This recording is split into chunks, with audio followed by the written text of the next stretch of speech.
Chapter 1. The Saddest Little Pony in Stable 17. I ran through the checklist over a dozen times, yet every time I looked at it, I could have sworn a new item was listed. The light suddenly went out and bathed me in total darkness. I sighed and dropped my forelegs off a desk and onto the steel floor. I used a feathered wing to flick a bulb hanging just over the control console. It gently stuttered back to life. I scanned the array of buttons and switches. A label across the top read, IMP Outflow Bus 1. Yeah, whatever that meant. I reasoned with myself. It can't be that bad if I don't follow the procedure, right? I tapped a broken gauge with a hoof. The needle bounced, but returned to 0. I had no clue what it even measured. This ancient technology was falling around our ears, yet they still expected us to keep up with what we had. As they always said, doing our part as stable technicians for the greater good of thestral kind. Like we actually stood a chance to make it through next winter. I frowned at the thought of my boss looking down at me over her glasses. I was sent down here for a reason, to the lowest, scummiest, darkest corner of the stable, to look at the brokenest, stupidest, uselessest generator we had. It was simple. I was on the chopping block. If I messed this up, well, I could kiss my job goodbye. This was the last job left in the stable reserved for undesirables like me. If I lost this, I'd be kicked to the basement. Homeless. Useless. Probably cold and hungry for all I knew. Unlike the usual drunkard or questionably developed inbred pony, I wasn't exactly a typical undesirable like the rest. Actually, I considered myself quite normal, if you change the definition of normal. See, 99.99% of ponies in Stable 17 were thestrals, or bat ponies, as equestrian folk used to insultingly say. The other 0.01%? Well, that was me. A something or another. Now, don't get me wrong. I am a thestral, but only about halfway-ish there. You see, apparently way back before the war, one of my ancestors must have had the hots for a Pegasus and had a happy little family. Good for them. Not so much for me. Fast forward to today, and boom, suddenly 2 thestral ponies in an entirely thestral stable have themselves me, a Pegabat. Apparently, my genes were a bit mixed and suddenly decided to come out generations later. A Pegabat? What could possibly make up such a thing? Well, it's pretty simple. I had the fluffy, feathered wings of a Pegasus, but also the golden eyes, ear tufts, even fangs of a thestral. What was worse, my coat was light blue, and my mane and tail were some hideous black and red amalgamation. I looked like a frickin' clown compared to the relatively dark-coated and plain-maned thestrals all around me. Because of this, I was made fun of, ridiculed, or outright ignored by the majority of ponies in my stable. But I condoned their behavior. The bullying just gave me a tougher hide. If there was anything I learned about ponies, it's that they're no different in this stable today than the idiots who blew up Equestria to begin with. At least what we know of them in the books. My lovely little job as a stable technician, or janitor, began about a week ago. After getting fired from the kitchen for scaring off the customers, getting fired from the orchard for scaring off the workers, and getting fired from the painting team for scaring the paint from drying, I didn't really buy that last one. Without a name for myself, and with a typical tragic backstory of being orphaned from birth, I was quite literally the most frowned upon sad little pony in Stable 17. Boo buckin' who. I had enough time to feel sorry for myself over 20 years. I've gone through all the stages of grief. Twice. All I had left was to prove to myself that I could rise up the ranks of society, not only because I literally had nowhere lower to fall, but because I truly believed that one day I was going to become the overpony. Nobody was going to stop me. Midnight! A middle-aged stallion barked behind me. I flinched and scattered my dramatic monologue. I sighed to myself and tried to peer into the dark abyss that made up the stable's fusion reactor floor. A pair of glowing golden eyes waded through the inky blackness, and a dark gray thestral stallion, dressed in stable tech blue coveralls, stepped through the premise of the door. The stallion droned. "Your shift's up. Apparently the top banana wants to talk to ya." His British accent bounced around the room while he attempted to speak coherent Ponish. Typical stable technician. probably failed out of school. British? Yeah. Ponies from Brayton. See, there's a reason Thestrals don't look like their equestrian pony cousins. Apparently, we all hailed from a tiny island off the coast of northwest Equestria millennia ago. Eventually, we made it onto the mainland and inhabited it, but for the most part, the accent kind of stuck. I didn't really have one. Couldn't tell you why. Just another odd thing to single me out, I guess. Groaned. You're kidding me! I just got down here! I was glad to cut my shift early. It's not like we got paid in any meaningful way for doing our jobs, but being called to talk to the boss? I was probably fired. I may as well have packed my metaphorical bags and got ready for the slums. If I had any belongings to pack. Yeah. He deadpanned and trotted past me.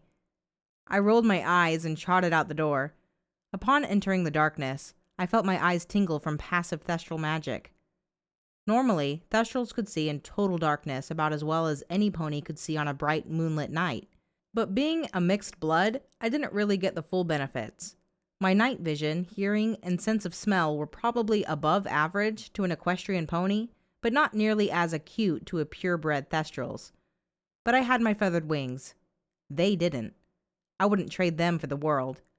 I leapt forward with spread wings, feeling the cool, damp air fill my feathers. I flapped powerfully and took off in a gentle climb. Besides their inherent grace, Pegasus wings were quieter, faster, and much more maneuverable than a Thestral's. They were excellent appendages when I needed to run away abscond from childhood bullies. The sub-level where I was working was basically the bottom of a 10-story pit. Normally, ponies took the elevators, but I embraced any opportunity to spread my wings. It was a much-needed break from trotting in confined hallways every day. While I flapped in a lazy ascending circle, the walls began to lighten. Soon I could see familiar cracks and rust spots in the ancient concrete. Only the good goddess Luna knew how much longer we really had before everything would collapse around us. Upon reaching the top landing, I begrudgingly tucked my wings and alighted with a soft landing. That was unfortunately all I had for spreading my wings that day. I squinted under bright fluorescent lights and trotted past the heavy steel doors meant to seal the reactor in the event of a magical accident. Only 6 this calendar year. I was on my way toward the atrium, a large 3-story room that acted more like a courtyard to various sections deeper in the stable. Stable 17 was lucky enough to have access to agricultural technology when it was built. It allowed us to grow plants like trees and bushes, all while underground. The botanists did a wonderful job adorning the atrium with questionably brown and shrubbish plant life. The best part, however, was the massive apple orchard that centered our stable. Apples and anything apple-related became a staple of our cuisine, which kinda sucked the more you think about it. I trotted across the atrium toward the executive offices. All around, Thestral ponies went along their merry way, fulfilling whatever job they had to keep us all barely alive. As usual, they gave me a wide berth and turned their attention to other things when they spotted me. I was the invisible stallion, too taboo to even spare a glance. A burly stallion butted past me and pushed me off to the side. Out of my way, you bloody freak! Today's finally the day you're gonna get it! He was dressed in the telltale barding of the security unit. Not far behind him, a convoy of 5 more security bat ponies pushed past. They were all armed with batons and shotguns. Believe it or not, my entourage of full-hood bullies all grew up to be professional bullies. Shocking. What's with all the security today? Wait, get what? I furrowed my brow and slowly stepped into the office. I spoke into the nearly empty room. Hey, is Nightlight the light still in? I was on the day shift. I doubted any big-wig boss pony was interested in staying late, especially just to see me. Yes, the day shift was the late shift. Bats, night, nocturnal, you get it. A young mare sitting at the secretary terminal quickly looked up at me and pointed her wing at the manager's office. Her bat wing quivered and she quickly avoided eye contact, too scared to say a word. I muttered, "Right. Thanks," with a cross look and trotted to my boss's room. Mrs. Delight was taking a call on her pit buck and hastily flipping through a huge binder atop her desk. She nervously tucked her mane back while she read lines and struck them through with a thick black marker. Pip-buck? A pip-buck was a hoof-held computer that every stable inhabitant received when they graduated from primary school. It was a nifty device that clasped onto your left foreleg. It sorted everything you carried in an electronic inventory, read your vital signs, organized your tasks, etc.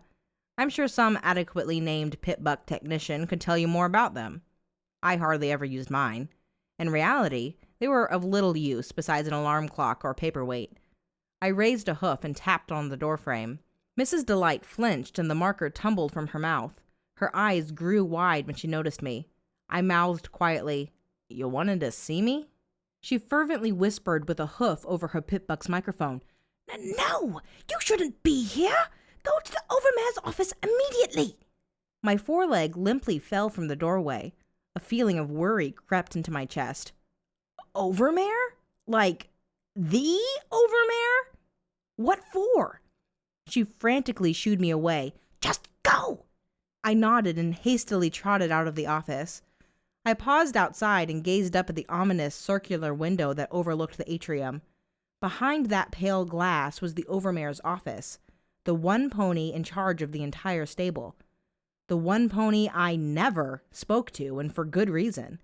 If she wanted to see me, then things were much worse than I imagined. I cantered up the stairwell leading to her office and came face to face with two huge wooden doors nestled on a red-painted wall.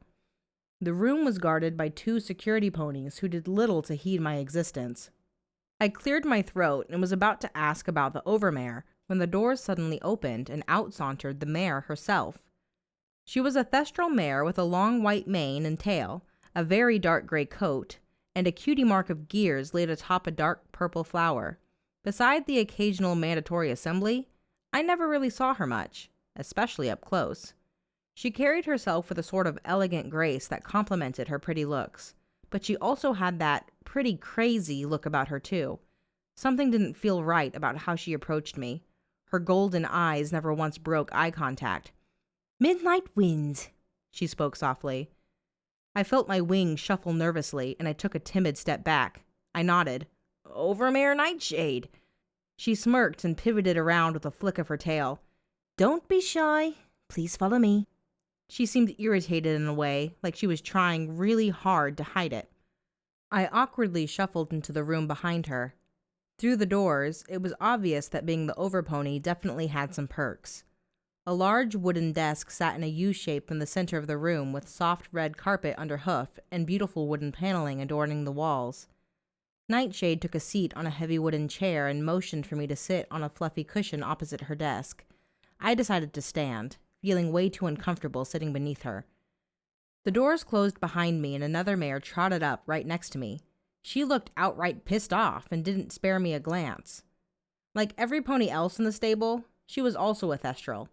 Despite probably being around my age, I didn't know her, but I definitely had seen her before. Her mane and tail were a startling red that contrasted from her dark gray, almost black coat. Compared to the plain and dark-colored ponies of the stable, her brilliant-colored hair always caught my eye in a crowd. Maybe because it was the same shade as the red stripe in my own hair. Or maybe I was just coping and trying to relate to anyone that stood out like me. She was small, even for a flying pony. Heck, her fangs were small for a thestral's too, barely peeking past her upper lip. Despite it, her cutie mark looked like a bullet sitting on a bed of rose petals. Fearsome, for such a tiny package. I caught my stare and I quickly looked at Nightshade. My voice cracked from my nerves. "So, why'd you need me?" The mare off my left spat, "Yeah, and me," with a glare at Nightshade. She had guts to be speaking to the overmare like that. Nightshade smiled too calmly. Now, both of you. No need to be riled up. I've summoned you here because I have a proposition to offer." The red-maned mare blurted, "You could have just asked me earlier. What? Am I some random janitor to you now?" She gestured a wing at me. I frowned internally. Ouch. My pride and joy. Nightshade deadpanned. "Perhaps, Scarlet, in the past, but no longer. You've been relieved from your position in the stable." Scarlet balked. "My what? My position was filing your bloody paperwork like an intern. Now I don't even have a job. I'm your sister, for Luna's sake. She stamped a hoof, clearly hurt. Nightshade dismissed. Let's be honest.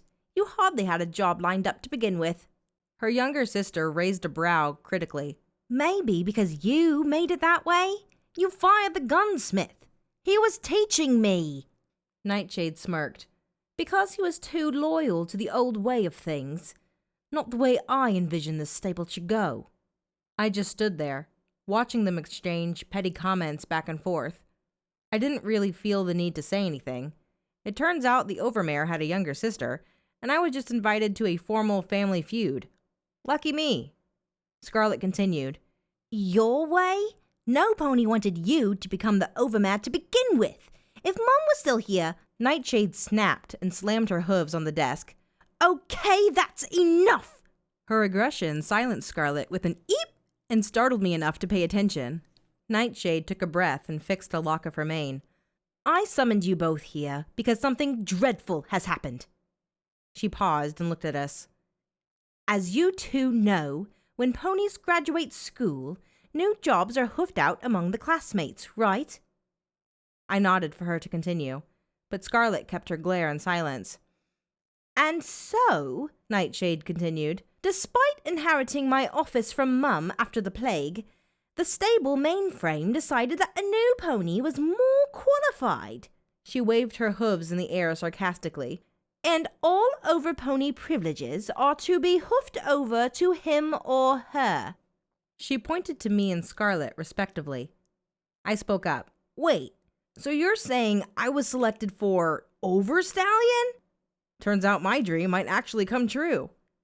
Nightshade spoke behind clenched teeth. It appears so. Did you ever wonder why your Pitbuck ID was constantly firing you from every job we assigned you these last 2 years? You're the next Overstallion, and there's no way around it. The stable computer system refused to change your title. It's finally going to be fully in effect in a day or so.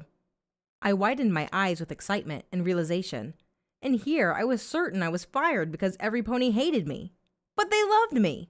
Or at least a computer did. I'd take my victories, big and small. Him? Scarlet finally looked me over. Okay, so what? You step down, he takes over. Why does this concern me? Nightshade mocked her. Why does this concern me? She raised her voice, causing me to flinch again.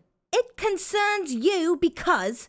Congratulations on your graduation last night, Scarlet. You're also selected to be Overmare. Scarlet and I looked at each other in confusion. Wait, what? Both of us? I've been a patient mare. I've watched over these ponies for almost a decade now. And how am I repaid? With nothing! Nightshade took a breath and took an eerie calm. She crossed her forelegs on the desk. So that's why I have a proposition. I couldn't hide my smile from the exciting news. Maybe. What do you have in mind? Nightshade hissed. Leave the stable or die. And there went my excitement. Scarlet sputtered. You would not. I'm the last of your bloody family. I panicked and raised my hooves. Yeah, no, seriously. You can keep the job. Nightshade shouted. Silence! Effectively shutting us up. It doesn't matter. The system is processing the new codes as we speak. If Midnight were to leave or die, it would then go to you. She pointed at Scarlet. She stomped her hoof on the desk repeatedly. I refuse to step down. I have so much planned for this stable. Scarlet took a step forward, bristling with anger. You entitled twat! I knew you'd eventually stoop this low if push came to shove. You always stepped on every pony to get your way. You two-faced, buck-sucking, limp-tailed bitch! Her stream of profanity was abruptly cut short by the sound of a pistol chambering. Nightshade pointed a gun at Scarlet's face. Her mouth was fixed around the trigger plate, ready to fire. Her hair had come undone in her fury and framed her face with loose strands. The room fell silent aside from Nightshade's heavy breathing. Scarlet jerked her head in a terrified nod. Right. Nightshade spoke around the grip of the pistol. Her words were muffled slightly. You both have until tonight. Pack up your things for your new life on the surface, or face execution, Scarlet muttered. They'll get you for this. The security ponies aren't blind. They know murder when they see it. I nodded along, opting to take the side of the sane, pretty one. Nightshade narrowed her eyes. I have ponies loyal to me. We'll rein in the entire stable if we have to. She beckoned us out with her pistol. Leave. I'll see you both at the stable door at 9. Be thankful I'm gracious enough to let you prepare for your new life in the outside world. I turned for the door with panic and confusion swimming in my head. One moment, I was just another janitor, wishing for a better life. Now I was about to be exiled. Execution certainly wasn't what I had in mind for breakfast come nightfall if I suddenly got cold hooves. Scarlet and I trotted out of the Overmare's office with an ominous boom from the wooden doors slamming shut behind us. Nightshade had us perfectly played. It wasn't like we could run anywhere before tomorrow. Scarlet whispered the moment we entered the atrium. Follow me. I nodded, and she led us in a brisk canter toward the apple orchard. I followed close behind her. Ponies passed by in a blur. I couldn't process the dread in my chest. We were condemned. Once inside the gargantuan room, Scarlet took off and headed toward the middle of the orchard. I spread my wings and quickly followed suit, flying silently beside her. A small clearing sat among the dense apple trees. Pale orange leaves meant it was sometime in the autumn. Scarlet spoke softly. Right, we're here. Clearly this was somewhere she spent a lot of her time. The clearing was only visible from the air, and most ponies who worked in the orchard did so on hoof. We both landed atop the soft bed of orange leaves. The air was a bit chilly from our climate control machines bringing change to our artificial season. Scarlet sat on her haunches and sighed. She looked around her while she pondered our situation. I broke the silence, terrified. So, what now? Scarlet whispered with closed eyes. I don't know. Let me think. We need a backup plan. I pressed. Backup? She's not going to let us leave, is she? No. She's just going to kill us. Probably. Why? Because that's how she is. I began to panic. Then what do we do? I don't want to die. Scarlet moaned and laid down. I'm thinking. Please. She hid her muzzle between her forelegs. Though it was almost certain death stepping outside, I would obviously rather chance that. Our teachers always said that Equestria was completely eradicated during the war with the zebras, and nothing remained on the surface. But personally, I'd rather live a few miserable months in an irradiated hellhole than just be shot and thrown away in a concrete sarcophagus. We sat in silence for a long moment before I finally calmed down enough to think rationally. I quietly asked, "Have we met before?" Scarlet peeked at me through her hooves. What? I tilted my head. I mean, I don't think I've ever seen you around the stable. I didn't know Nightshade had any family left after the plague. Scarlet sat up and slowly looked me over. This time not out of judgment, but curiosity. I've seen you about. You're hard to miss, being the way that you are. She waved a hoof. I felt my ears lower. Oh, I know. Thanks. No, I mean, I've just seen you, she replied lamely. It's fine. I'm used to it. I smiled wryly. We're about the same age, though. You didn't attend any classes? Scarlet sighed impatiently. No, I was taught privately. I snorted in laughter and tried to lighten the mood. So you were pretty much isolated your whole life? Just like me, eh? Scarlet furrowed her brow and stood up. Look, mate, now is not the time for bloody pleasantries. I should hate you. She stamped a hoof. None of this would have happened if you... If I what? I asked defensively. If I didn't exist? You and every pony else would wish the same. Scarlet groaned desperately. That, or if you at least didn't do so well in school or whatever. I huffed. Look, sister, I'm sorry I'm the root of your problems, but I'm no better off either. We need to come up with a plan we can do together, or we're both going to be bodies in the incinerators tomorrow. Scarlet stepped up to me angrily, nose to nose. And what do you propose? We just waltz out of the stable on our own. She was more than a head shorter than I was, hardly intimidating. I detached my gaze. An idea popped into mind. That's a good idea, actually. Scarlet tossed her mane in approval. That's what I bloody thought. After a moment, she suddenly looked up at me again, this time with wide eyes. Wait, no, that's not a good idea, Midnight. We should try to stop Nightshade, not escape. How on Luna's moon would we even get the door open? I smiled and raised my left foreleg. My pitbuck screen winked into life at the sense of movement. Using my nose, I pressed the button labeled Data and scrolled to the connection settings with the side wheel. I asked rhetorically, if what Nightshade said was true, then I would receive administrative rights within the next few days, right? Scarlet retorted, but not without hope in her voice. Yeah, a few days? We have a few hours, mate. Ignoring her, I continued. But there's a thing or two that you learn about the computer system that runs through the stable being a lowly janitor. I smirked. If the data is already processed, that means something is just holding it back. I paused, tapping another button on the pitbuck. Scarlet stood on the tips of her hooves to look at my device. So what are you getting at? Well, being in the stable technicians corps, we have a lot of paperwork. So much that we just cut corners by skipping it all. I had some pony show me how to hack into it. Just like this, I replied, poking buttons respectively. And? Wait for it. Scarlet grumbled for a few seconds. It's not doing anything. I shrugged. It's a slow system. With a beep, my pitbuck shut off. Scarlet deadpanned. You broke it. I stuttered in disbelief. I broke it. I never saw a pitbuck shut off before. These things were supposed to be arcane powered. Just as quickly as it shut off, my pitbuck rebooted. A happy cartoon stallion danced across the screen while loading bars moved across the bottom. I breathed a sigh of relief. At least it wasn't actually broken.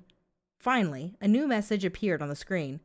Congratulations on your promotion to Overpony! Stable Tech is excited to have a qualified individual such as yourself lead your ponies to the future. We welcome you to be a part of the team and hope that one day you and your stable will help reclaim Equestria. I smiled brightly and lowered the device so Scarlet could see. Scarlet exclaimed, Luna above! It worked! You actually did it! She smiled for the first time since I met her. It suited her well. I beamed with hope.